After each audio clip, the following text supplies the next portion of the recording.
Ang milagro sa dalampasigan ng Galilea. Noong kinagabihan, napag-isipan ni Simon Pedro na mangisda sa dagat ng Galilea. Sinabi niya ito, "Mangingisda ako."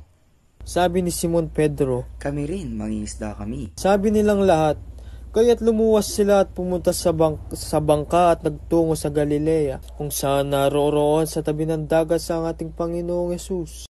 Kahagis nila ng lambat sa dagat, ay naghintay sila ng isda. Ngunit naghahatak sila sa lambat ay wala silang nakuha ni isa. Nang madaling araw ay nakatayo si Jesus sa dagat ng Galilea. Ngunit hindi siya makita ng mga tao kung sino siya. Sumigaw siya ng malakas. "Mga kasama, nakahuli na ba kayo ng isda?" "Hindi."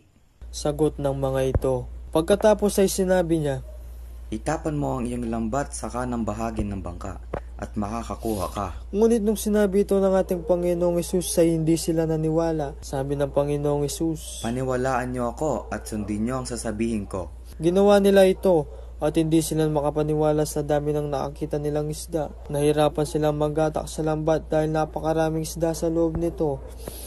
Pagkatapos ay sinabi na kay Pedro na lang ng alagad ng paginamahal ni ang ating Panginoong Hesus, "Ang Panginoong iyon." Nang marinig ni Simon Pedro na iyon ng Panginoon, isinuot niya ang kanyang tunika o damit at tumalon sa tubig at nagtungo sa dagat ng Galilea.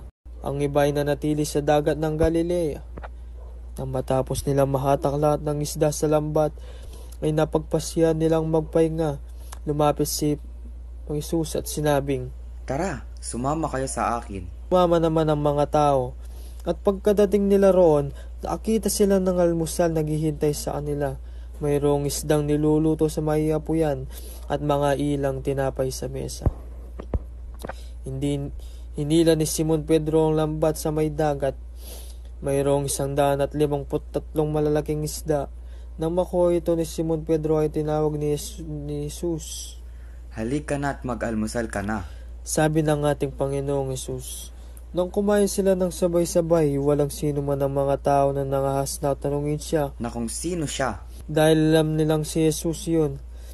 Nang pagtapos nilang kumain, tumayo ang ating Panginoong Hesus at sinabi dito, "Kumuha kayo ng mga isda na huli nyo at iuwi nyo ito." Nagpasalamat sila at umuwi ng payapa.